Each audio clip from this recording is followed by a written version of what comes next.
RSS BJP के लोग हमेशा अपने लोगों को मिसगाइड करने का काम करता है। उनको में घोषणा करना, कागजों में घोषणा करना कि हम छत्तीसगढ़ बनाए हैं, हम ही छत्तीसगढ़ को संवारेंगे, तो ये कुछ नहीं है, बेवकूफ बनाने का एजेंडा है। साथियों नमस्कार, जय मोदी। इस वक्त फिर में आप देख रहे हैं 3 दिग्गज को। विशेष मकसद से हम लोग को वीडियो कॉन्फ्रेंस में आ रहे हैं। अभी वीडियो के राइट साइड में आप देख रहे हैं माननीय खुशमन कुजूर साहब। ये मुंगेली जिला के रहने वाले बेहद जिम्मेदार साथी हैं, भारत मुक्ति मोर्चा के बेहद सक्रिय कार्यकर्ता हैं और इनके नेतृत्व में बहुत अच्छे तरीके से मुंगेली जिला में भारत मुक्ति मोर्चा का कार्य बढ़ रहा है। और सेंटर पॉइंट पे है, बीच में है माननीय पप्पू कुमार सुमन साहब जी, प्रदेश प्रभारी भारत मुक्ति मोर्चा छत्तीसगढ़ की जिम्मेवारी को निर्वाह कर रहे हैं और इनके नेतृत्व में बहुत ही शानदार तरीके से छत्तीसगढ़ का काम चल रहा है। और लेफ्ट साइड में देख रहे हैं साथियों मंगल सिंह उरांव साहब, मुंगेली जिला के रहने वाले हैं और भारत मुक्ति मोर्चा के बेहद सक्रिय कार्यकर्ता पदाधिकारी साथी हैं। और आज यहाँ पे हम लोग आगामी समय पे छत्तीसगढ़ को लेके जो कार्यक्रम की तैयारी चल रही है उसके संदर्भ में आज हम लोग यहाँ पे वीडियो कॉन्फ्रेंस कर रहे हैं साथियों। बारी बारी से हमारे माननीय सुनील खलखू साहब जी कार्यक्रम की समीक्षा करते हुए आगे के एक्शन के प्लान के बारे में आप लोगों को जानकारी देंगे। धन्यवाद माननीय रूप नारायण का साहब। सबसे पहले हमारे प्रदेश प्रभारी जी से मैं जानना चाहूँगा कि इस समय छत्तीसगढ़ के 33 जिले में आपने संगठन की जिम्मेदारी लगाई है और पूरे छत्तीसगढ़ के 33 जिले में आपने 1 दिवसीय कैडर कैंप लगाया है। ये किस मकसद से लगाया है, किस मकसद को पूरा करने के लिए आपने ऐसा कदम उठाया? अभी जो समस्त छत्तीसगढ़ का जो हालात परिस्थिति है वो बहुत ही चिंताजनक है और चिंताजनक हालात इसलिए खड़ा हुए हैं क्योंकि शासन सत्ता में जो लोग बैठे हुए हैं वो जनता के वोटों से नहीं बैठे हुए हैं, वो इलेक्ट्रॉनिक वोटिंग मशीन के माध्यम से वोटों की डकैती करके सत्ता में बैठे हुए हैं। तो इसलिए आम आवाम की जो स्थिति है वो दिन प्रतिदिन बद से बदतर होती जा रही है। तो इसके लिए एकमात्र जो रास्ता है वो रास्ता है जन आंदोलन, और जन आंदोलन के लिए समाज दिन रात आगे बढ़ रहा है। और इसी चीज़ को मद्देनज़र रखते हुए कल हम लोगों ने 16 मार्च को छत्तीसगढ़ प्रदेश के समूचे 33 जिलों में 1 दिवसीय जिला स्तर की प्रशिक्षण शिविर हम लोगों ने सफल किया। भविष्य में जितने भी हमारे आंदोलन हैं, चाहे वो आंदोलन 22 मार्च को महाबोधि महाविहार मुक्ति को लेकर के है, 26-27 मार्च को राष्ट्रीय क्रिश्चियन मोर्चा का राष्ट्रीय स्तर की मीटिंग दिल्ली में रखी गई है। उसके बाद 4 अप्रैल को आदरणीय वामन मेश्राम साहब का जो आंदोलन रायपुर छत्तीसगढ़ में है, उस कार्यक्रम का जो सब्जेक्ट है वो है मूल निवासी बहुजन समाज जोड़ो यात्रा। ये प्रोग्राम हम लोग 4 अप्रैल को छत्तीसगढ़ प्रदेश की जो राजधानी रायपुर है, रायपुर के गुडियारी अंबेडकर भवन में संपन्न करने वाले हैं। 4 अप्रैल के बाद 9 अप्रैल को हम लोग राष्ट्रव्यापी जेल भरो आंदोलन, 4 मुद्दों पर राष्ट्रव्यापी जेल भरो आंदोलन का आंदोलन रखा गया है और समूचे भारत के 567 जिलों में जेल भरो आंदोलन संपन्न होना है। तो इन तमाम आंदोलन को ध्यान में रखते हुए हमारे सारे कार्यकर्ता साथी पदाधिकारी साथी लोग लगे हुए हैं, मैदान में डट कर के तैयारी कर रहे हैं। 5 संभाग, बस्तर संभाग, सरगुजा, रायपुर, दुर्ग और आपका बिलासपुर, 5 संभाग के 33 जिलों में बड़े मजबूती से आंदोलन की तैयारी चल रही है। तो आप इतने बड़े बड़े आंदोलन कर रहे हैं, लेकिन लोगों का कहना है कि लोग नहीं जुड़ पा रहे हैं और अगर नहीं जुड़ पा रहे हैं तो उनको प्रॉपर कैडर की आवश्यकता है, ऐसा कहा जा रहा है। और कभी कभी ऐसा भी कहा जा रहा है कि लैक ऑफ लीडरशिप की जो ज़रूरत है, जो लैक ऑफ लीडरशिप हमारे समाज में है उसको कैसे दूर किया जा सकता है, इस पर भी थोड़ा सा हम लोगों को बताने का कष्ट करें। Lack of information is lack of motivation, lack of motivation is lack of leadership. तो लीडरशिप का अभाव इसलिए हो रहा है क्योंकि हमारे समाज में जो प्रॉपर इंफॉर्मेशन मोटिवेशन मिलना चाहिए था वो मिल नहीं रहा है। तो उसी के लिए भारत मुक्ति मोर्चा के लोगों ने जिला स्तरीय प्रशिक्षण शिविर रखा है और जितने मूल निवासी बहुजन समाज के महापुरुषों का विचारधारा है, उस कैडर कैंप के माध्यम से हमने विचारधारा का निरंतर प्रचार प्रसार करने का काम किया है और आगे भी जारी रहेगा, ताकि ज़्यादा से ज़्यादा ह्यूमन रिसोर्स समाज से निकाला जाए और इस जो लड़ाई है, इस लड़ाई को मुकम्मल मंजिल तक ले जाया जाए। तो अभी वर्तमान समय में जो स्थिति परिस्थिति छत्तीसगढ़ में बन रही है, क्या आप लोग उस स्थिति परिस्थिति से बाहर निकल पाएंगे? बिल्कुल बाहर निकलेंगे। बाहर इसलिए हम लोग निकलेंगे क्योंकि समाज का समर्थन मिल रहा है। जितने भी सामाजिक रूप से, भौगोलिक रूप से जितने भी हमारे समाज के संगठन के साथी लोग हैं, सारे साथियों में जब ये विचारधारा जा रही है और इतना महान संगठन का जब कार्य प्रणाली उनको बताया जाता है, तो वो इच्छा जाहिर करते हुए संगठन से जुड़ने का बात कर रहे हैं और लोग जुड़ भी रहे हैं। लेकिन यहाँ पर आरएसएस बीजेपी का जो शासन चल रहा है, वो बड़े पैमाने पर लोगों को दिग्भ्रमित करने का काम किया जा रहा है। आप इस दिग्भ्रमित लोगों को कैसे निकालेंगे, थोड़ा सा बताने का कष्ट करें। आरएसएस बीजेपी के लोग हमेशा अपने लोगों को मिसगाइड करने का काम करता है। उनको एजेंडे के बारे में वो नहीं बताते। तो हम लोग जो इस देश का बुनियादी एजेंडा है, वो एजेंडे के बारे में समाज के लोगों को बताते हैं और शासन सत्ता में बैठे लोग जिस प्रकार से षड्यंत्रकारी नीति बना रहा है, उन नीतियों का जब पर्दाफाश करते हैं तो समाज के लोगों को लगता है कि एकमात्र यही संगठन है जो हमारा भला कर सकता है। तो अभी हमारे छत्तीसगढ़ में जैसा कि देखा जा रहा है, यानी सोशल मीडिया में, समाचार में दिखाया जा रहा है कि छत्तीसगढ़ में सबसे बड़ा मुद्दा धर्मांतरण का मुद्दा है। तो लगातार धर्म को लेकर के ये आंदोलन कर रहा है या उसके मुद्दे उठा रहा है, इस पर आप क्या कहना चाहेंगे? धर्मांतरण का जो मुद्दा है, वो मुद्दा कोई राजनीतिक मुद्दा नहीं है, लेकिन शासन सत्ता में बैठे लोग ये राजनीतिक मुद्दा बना रहे हैं। ये जनता की इच्छा का मामला है। आप कौन से धर्म को मानेंगे, कौन सी मजहब को मानेंगे, ये आपकी अपनी निजी आजादी है। लेकिन फिर भी इस पर तो वो कानून लाने जा रही है, ऐसा बताया जा रहा है। वो अलग बात है कि आज वो शासन सत्ता में बैठे हुए हैं और ये सत्ता का वो मिसयूज कर रहे हैं।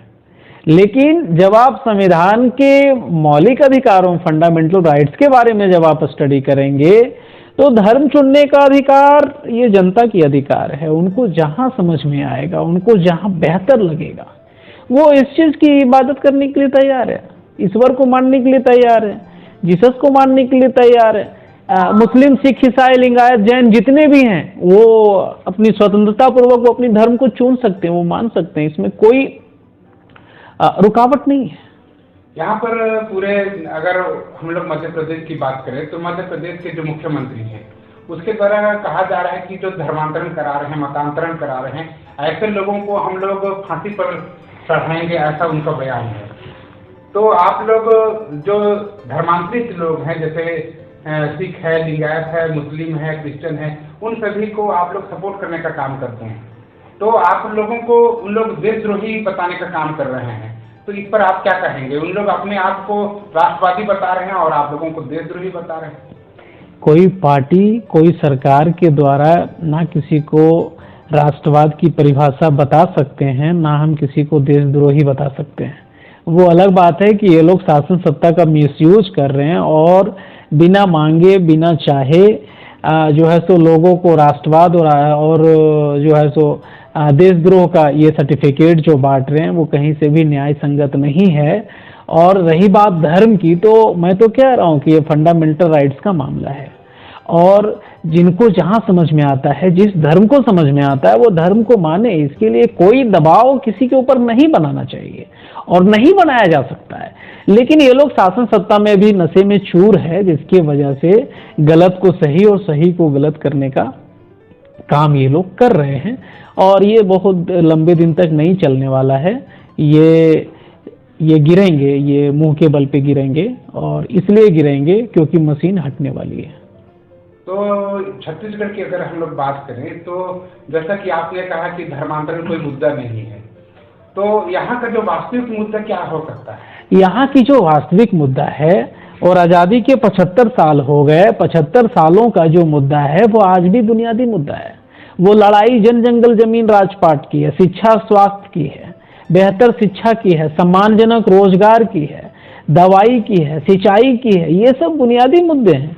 लोगों की हालात आज इतनी खस्ता हो गया है कि उनके पास ना खाने को 2 वक्त की रोटी है, ना रहने को छत है, और ये कह रहे हैं कि हम एडवांस इंडिया बनाएंगे और विदेश के देशों को टक्कर देंगे, अमेरिका चाइना को टक्कर देंगे।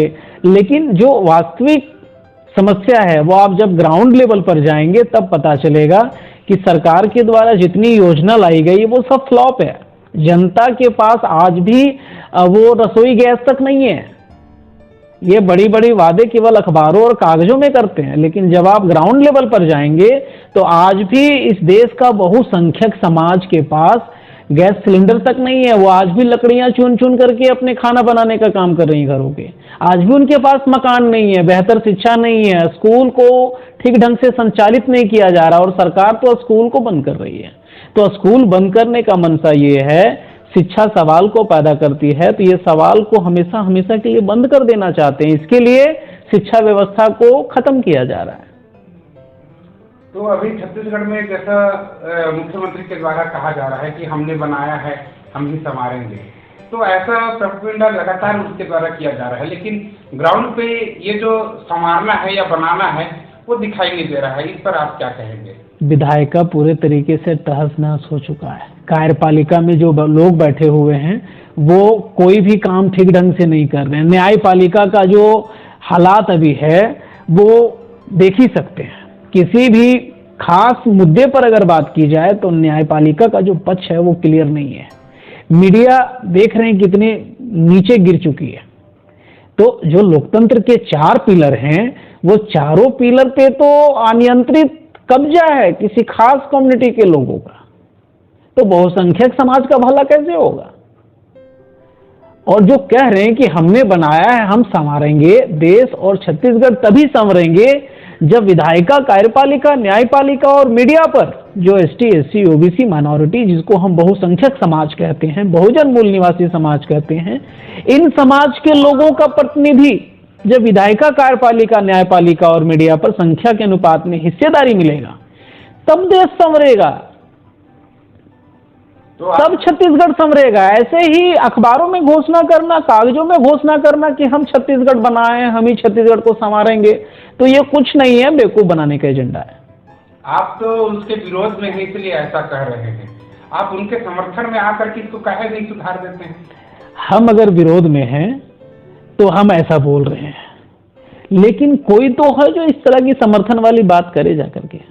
कोई तो हो जो समर्थन में बोले, वो हमारे साथ चले छत्तीसगढ़ के गांव-गांव में, जो रिमोट एरिया हैं वो हमारे साथ चले और वहां की जो वास्तविकता है, वहां की जो ग्राउंड लेवल की रिपोर्ट है, वो रिपोर्ट के देखे और उसके बाद वो स्टेटमेंट जारी करे कि सरकार संवार रही है या सरकार छत्तीसगढ़ के लोगों का सत्यानाश कर रही है।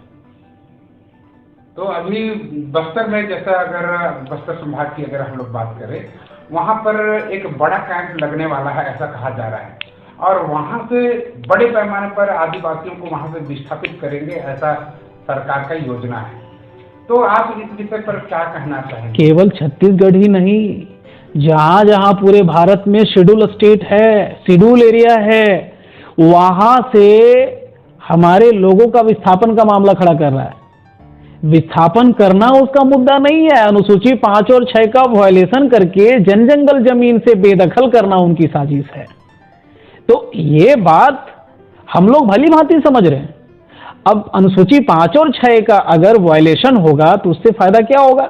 ये सारी जमीनें, ये जो कॉरपोरेट घराने की जो सरकार है, भारतीय जनता पार्टी की जो सरकार है, ये सरकार उन जमीनों का एग्रीमेंट टाटा मित्तल, अंबानी, अडानी जैसे लोगों के साथ कर सके, इसलिए विस्थापन का मामला खड़ा किया गया है। नहीं तो अभी जो पेपर में आया था, यानी अखबार में एक लेख छपा था, उस लेख में उन्होंने ये बताया है कि अडानी, अंबानी जैसे जो पूंजीपति हैं, उनके यहाँ पर आने से, मैंने छत्तीसगढ़ के आने से विकास होगा, ऐसा बताया जा रहा है। तो बाकी राज्यों में विकास हो गया, जहां जहां सरकार ने जमीनें कॉन्ट्रैक्ट किए अंबानी, अडानी, टाटा मित्तल के लोगों को, वहां तो अमेरिका बन जाना चाहिए था वो सारे राज्य।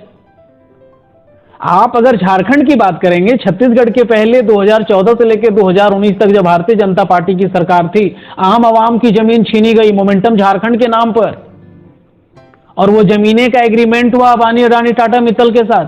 तो झारखंड के लोगों की हालत तो आज बहुत अच्छी होनी चाहिए थी। देखिए झारखंड की हालत क्या है।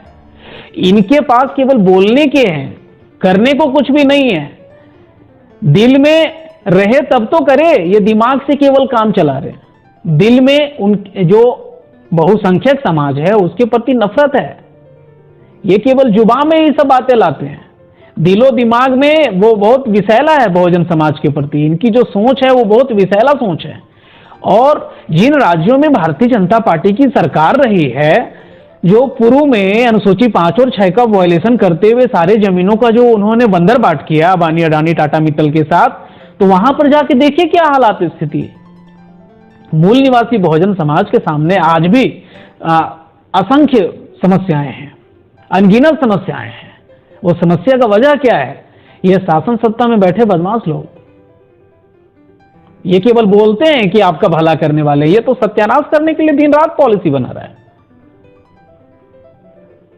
तो आप जैसे कह रहे हैं कि ये हमारे सत्यानाश के लिए पॉलिसी बन रहा है, लेकिन ये लोग लगातार कह रहे हैं, कांग्रेस बीजेपी के लोग कह रहे हैं, आरएसएस के लोग कह रहे हैं, विश्व हिंदू परिषद के लोग कह रहे हैं कि हम लोग विकास करना चाहते हैं, लोगों का भलाई करना चाहते हैं।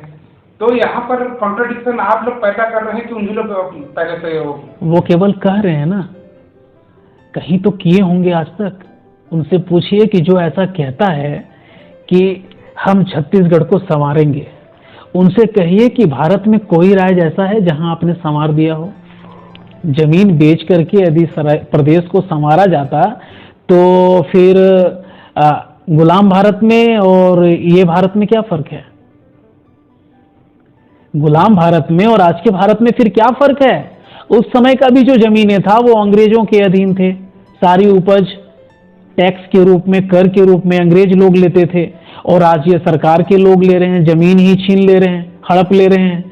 तो बताइए गुलाम भारत और इस भारत में क्या फर्क है? फिर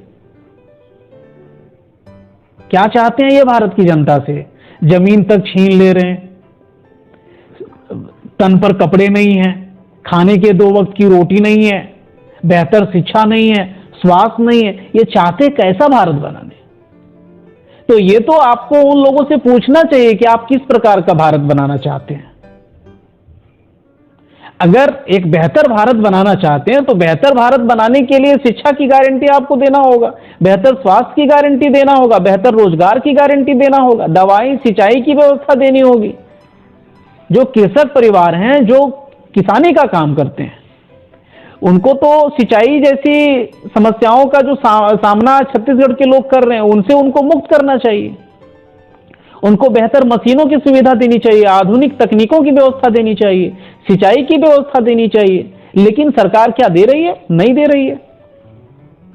तो सरकार जब नहीं दे रही है, मैं आपसे अंतिम सवाल लेना चाहूँगा, अगर सरकार हम लोगों के जो हक और अधिकार हैं उसको अगर नहीं दे रही है तो उसको पाने का क्या रास्ता है? जब सारा कुछ हाथ से निकल गया है तो अब खोने को कुछ बचा है क्या? और जब खोने का अब कुछ नहीं बचा है तो पाने के लिए अब पूरा जहां पड़ा हुआ है। हमें जन आंदोलन करना पड़ेगा। मांगने से हमें नहीं मिलने वाले हैं। अगर इनको देना होता तो आज ये मांगने की नौबत हमारे पास नहीं आती। आज़ादी के 75 साल बीत गए मांगते मांगते। अब मांगने से भला होने वाला नहीं है।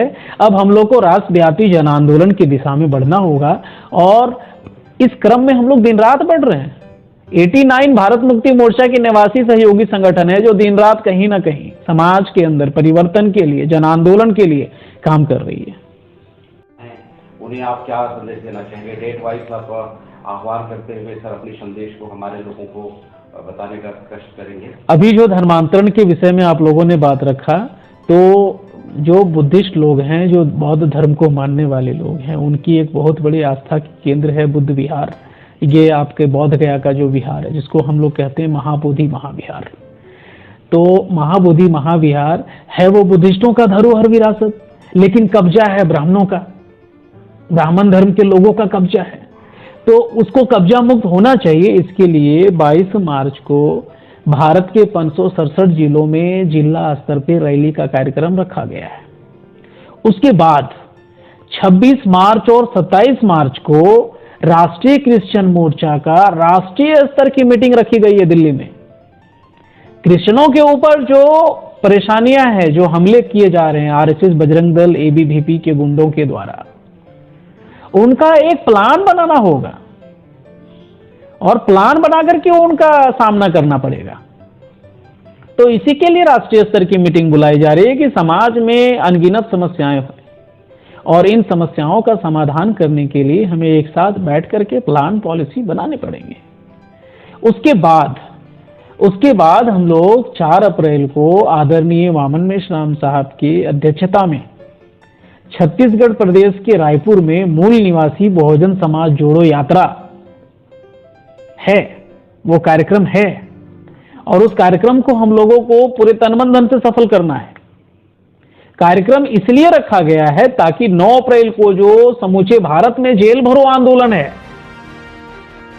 जेल भरो आंदोलन को सफल करने के लिए और उसके तैयारी उपरांत ये वामन मेश्राम साहब का प्रोग्राम, कार्यक्रम रखा गया है। उसके बाद हम लोग जो अंतिम चरण का आंदोलन होगा वो 1 जुलाई है, 1 जुलाई 2025। उस दिन पूरा भारत बंद करेंगे हम लोग। छत्तीसगढ़ के 35 जिले हैं सर। 35 जिले में माननीय वामन मेश्राम के कार्यक्रम को जो 35 जिले के जो मूल निवासी समाज के लोग हैं उन्हें स्पेशली क्या अपील करना चाहेंगे सर?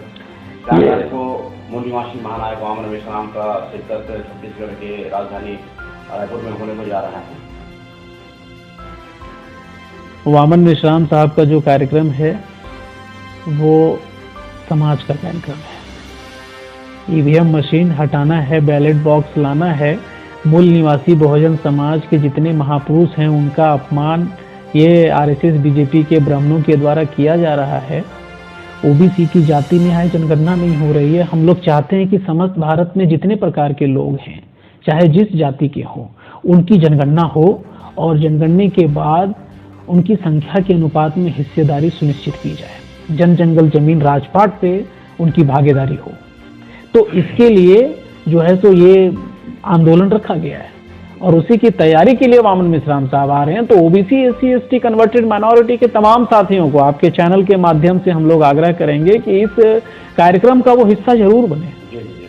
9 अप्रैल को सर जेल भरो आंदोलन पूरे 35 जिला मुख्यालयों में तैयारी किया जा रहा है। इसमें आपके कार्यकर्ताओं को, समर्थकों को और पदाधिकारियों को आप क्या कहना चाहेंगे? पूरे जोश के साथ हम लोगों को इस तैयारी को करना है और आंदोलन को सफल करना है, क्योंकि ये समाज के पास अब खोने के लिए कुछ नहीं बचा है।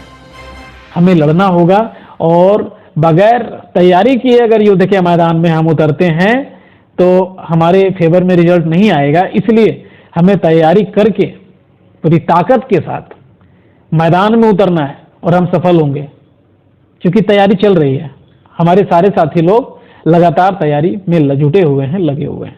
तो धन्यवाद सर, आप हमारे चैनल पर आए और आपने प्रेस वार्ता की, तो धन्यवाद हम लोगों के साथ बात करने। आप लोगों को भी धन्यवाद जी, बहुत बहुत धन्यवाद। धन्यवाद।